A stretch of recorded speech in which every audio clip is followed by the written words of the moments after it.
Bloomberg Audio Studios. Podcasts, radio, news.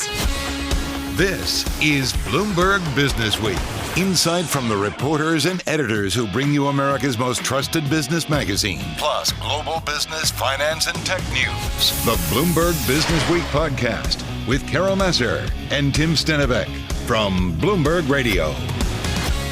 You thought we were going to get away from politics by talking comedy, but I got to tell you, I have bad news. They go hand in hand. You couldn't be more wrong, because comedy has played a big part in this election, especially in recent weeks. From Tony Hinchcliffe's floating island of garbage comment at Donald Trump's Madison Square Garden rally to Kamala Harris's appearance on Saturday Night Live on Saturday, not to mention whoever wins the election, Carol, will most likely be, can I say this, the butt of many jokes over the next 4 years by late-nighters? It's a given. It's a given, right? And we look forward to it. It's what you sign up for. Equal, right? No political divide on that. We appreciate the humor that comes in. Our next guest is a perfect one to wrap up our special edition of Bloomberg Businessweek. We've really been focusing on the elections today. Caroline Hirsch is the founder, of course, of Caroline's on Broadway, operated from 1981 to 2022. Also founded and produces the annual New York Comedy Festival, which she launched back in 2004. It kicks off this week. Includes names such as Judd Apatow, David Tell is going to be there. Yep. Britt Miggs, Brittany Brave, Bill Maher, Tracy Morgan, and a lot more. That's quite a lineup. It's quite a lineup. And that's just like, I was looking at the website, that's like a tiny fraction of who's going to be there. Caroline Hirsch joins us here in the Bloomberg Interactive Broker Studio. Welcome back. Thank you. It's nice to be back. It's like a nice tradition to have you in, but one thing that's different about this year is that right? It's, election day tomorrow. So, well, we purposely had the festival after the eletion. Did you really? We have something. Oh yeah, you can't get in the middle of that this. That makes sense, right? Yeah, talk a little bit about that, though. I mean, a lot of the comedians you have who Carol and I just mentioned, politics front and center for them, and I think a guy like Bill Maher, I mean, he's all Bill. over it. Oh, can't wait to see Bill. I think he gave a little promo last week on his show about the New York Comedy Festival. He did. He's been, Bill's kind of like a fixture. Last year he took a year off, but, he's back again. He's been in the festival for a number of years now, and we always usually have it like, actually 1 year we had it before, and I think it was before Donald Trump got into office, and he had some words to say about that. So, but, Bill's been, I have to tell you, Bill's been this guy that is really center. He calls things out the way he sees them.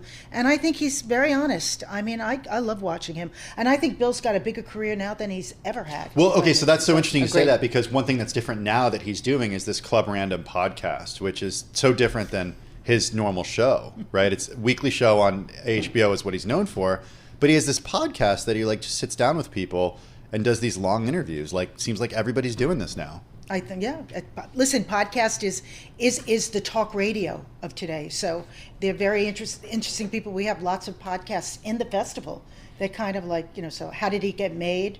Which is great, which is a group of people that got together one night at a party and said, hey, how did that ever get made for TV? And they created a podcast. People love that. Well, wait. So when you think about what you want to do with the festival, and you've been doing it for such a long time, and I'm sure there's evolution, and there's obviously, the iconic comedians you want, I'm sure new voices. Tell us how you think about it every year. Well, we think about it like the day after we, the middle of this November coming up, we'll think about next year. But it takes about a year to get everybody kind of in line, and between the schedules and this and that. So, we have close to 300 shows around New York City with, 200 or more comedians that are around. So, we have something for everyone. I mean, we're at the greatest venues in the world.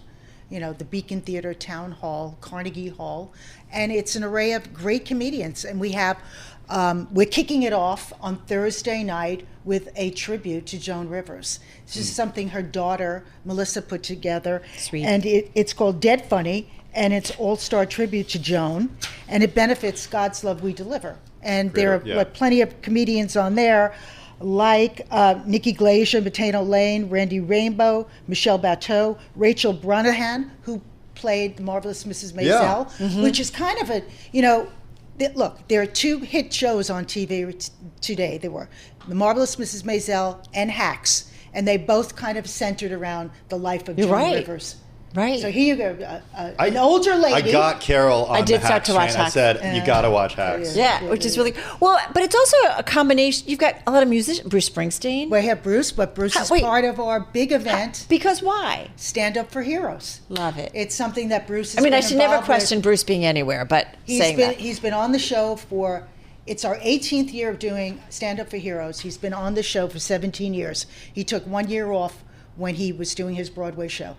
And he's been a constant there, and he's very involved in with vet issues and raising these funds. And we have a stellar lineup this year. And it is the 20th annual New York Comedy Festival, and the Stand Up for Heroes. Like Stand Up for Heroes, 18 years. And 18 years. And it's, over this time, we've raised over $100 million for veteran causes. And I just went over, I'm on the board of the Woodruff Foundation. I just went over a number of grants. We gave out $10 million in grants this year. When there was a hurricane in Tampa, we were there helping out the vets. So we're like action-packed, vetted the best way you could possibly be, and this money is well spent with the veterans. I got to say, with veterans, I mean, nothing funny about it. That we have individuals in our country who go over and fight for freedom and to protect other countries, to protect Americans and American assets, and come home, and then it's like they're forgotten. And it's I'm not going to get political, but it is great to see the efforts that you do and others to help them out. Thank you. You mentioned Bruce Springsteen, but Jim Gaffigan, Nora Jones, Questlove, Jerry Seinfeld, Jon Stewart, among others. And Mark Norman, yeah. Mark Norman, too, yeah. It's a great lineup. It's going to be super. What are you looking forward to? You said Bill Maher. You said I go get to see Bill. Bill started with me in my first club on 8th Avenue, so we've known each other for years. I'm always excited to see him, to hear what he has to say. I'm excited for Did you know Bill shows. was going to do well, or did you think what is it when you see somebody or wow, this person's going to be? Bill had great stand-up. He did. 40 years ago, yeah. So he was great at that and stayed with it, and then Politically Incorrect got him to where he is today. So, he just was there, tenacity, and stayed with it and did great. But we have a lot of people that have worked at the club for so many years, like Tracy Morgan, J.B. Smooth, Miss Pat is at Town Hall also. Adam Ray is playing Dr. Phil at the Beacon Theater. Jabuki Young White is also at the Hard Rock. The Hard Rock is playing a big part in the festival. We have shows there practically every night at the Hard Rock Hotel. It's a great venue that's there. We have a tribute to Gilbert Gottfried that's there.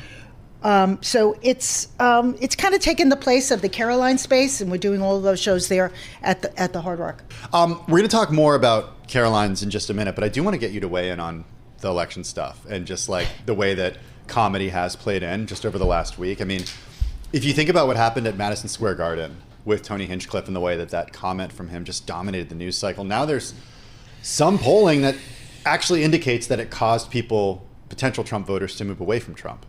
Did you think we'd be talking about like a comic who's known for roasts? No, not affecting at all. the presidential election? What you call it is like a bad booking. Just like a bad booking, and it shouldn't have happened. But then again, you hire Tony, you have to know what comes with Tony. It's like, there's no filter. So you really can't filter a comedian like that, as you know from the Tom Brady roast. I mean, he was really out there, so you have to know, so tough. The person that booked him on the show, not something you would suggest for a political closing. I would, rally. if I was in charge of that for the comedians, I would never put him up there. So. What type of comedian would you put up? Well, we had Jim Gaffigan that was at the Al Smith dinner. Yeah. And that. Yeah. I mean, he made points. Yeah. But a little more, Easier. tasteful. Yeah. He's tasteful. a conservative, but he made points a different way. So there's a way to do it. So you have to know, how to book it. So Tony was not the right person to be there at that time. So can we assume that the festival, since it'll be after the election, that there'll be a lot of political? You should see Caroline. All right, close up on Caroline. Yeah, I was like, are you kidding me with this question, Carol Massar? I mean, well, what do you make of that? I know. All right, so I asked the obvious. I mean, I watch the late shows at night, and it's not a night that doesn't go by between Kimmel and Colbert. It just doesn't stop. It's like I have to walk out of the room until the monologue's over. It doesn't stop. So God knows what the next week is going to be. Well, then you have you're coming off a weekend where, SNL and Kamala Harris appears in a skit. And I know political candidates have done that in the past, but you just think about how important it is in terms of reaching different voters, right? Oh, absolutely. Absolutely. I mean, that's the way to reach young people. From a comedy perspective, though, does SNL still carry the weight that it once did? I mean, I think we're all talking about it, so I guess it does. Yeah. Really? Yes, yeah. It's interesting, because I wasn't expecting you to say that. I was expecting you to say, okay, well, maybe podcasts, YouTube, and, these sort of things that get people, TikTok even. It does. We've talked about with you in the past. But they repurpose everything from SNL, goes on to all of those sites the next day. So that's where they connect with young people. They really do. I mean, I think I just read that SNL did a big deal right now with TikTok. There's a lot of stuff from SNL on there, so... Wow. It gets repurposed and then it gets seen. And it gets everybody just talking about it. So that when the news knows that Kamala Harris goes on to that, we all talk about it the next day. So it's a good booking for her. Go ahead, Carol. No, go ahead. I was going to say, what about it being a springboard for young comedians in this day and age? I mean, you used to be on SNL, and that's where so many legends got their start. Well, they can skip it. They can Bill totally Burr skip is it. coming up and hosting this weekend. Bill Burr started out at Caroline's as an opening act, and we were the first people to ever headline him in New York City through the New York Comedy Festival. Which is pretty... I thought I also read that Billy Crystal, SNL, passed on him, and then he did and that he and then ended up on SNL. That was probably, I believe, in 1984, 85. Dick Ebersol came in. Lorne Michaels was not producing then. Dick Ebersol came in and put him on, and then Billy just exploded again. Yeah. Yeah. It's just kind of interesting. Caroline's was like a good luck charm for a lot of people. So how do you think about bringing it back in some form? Well, I think we want to bring it back in a bigger way, more of a big event that might happen around once the a country. year or something, or maybe you move it more around? than that. Yeah. She So- looks guilty. She Yeah. looks like You she's got something cooking over sat here. here a year We're trying to ago. cook something where- You sat here a year ago and said, you'll have something for us next time you're here. So that we're Still working on it? We're still working on it. Yeah. When you say bigger, you mean outside of New York too? Maybe. I mean, Caroline's as the brand taking bigger and just outside of the 4 Broadway walls, it'll be in other people's walls. One thing that we've talked about at Bloomberg Businessweek is this idea that Joe Rogan is trying to make Austin happen as a center for comedy, like it happened in LA and New York. Do you buy that? I think he's done a good job of bringing a lot of comedians there. I don't know if it'll be the centerpiece of comedy, but he's bringing the New York comedians and the LA comedians, and the Dave Chappelles to go in there. But New York is where it's at. New York is where it's at. New York is bigger than LA for comedy. So. How do you think about comedy and the evolution of it? I mean, I grew up with a dad. I'm trying to think the roasts. With Dean Martin and so and they still continue, but does it really change in terms of what makes people laugh? No, I think it's what makes you laugh is the common thread of the joke, because it happened to you, it happened to me, ha ha ha, isn't that funny? Yeah. So that's really why we all love comedy, because it brings us together in a way to enjoy something. And that's really why it makes you feel good. Yeah. And it's a stress reliever. And well, with that's what we always talk about, loving to laugh. With comedy, So much you stress. can take some of the bad news. It could be repurposed in another way. Yeah. So You're going to be laughing on Wednesday? I'll be laughing Wednesday.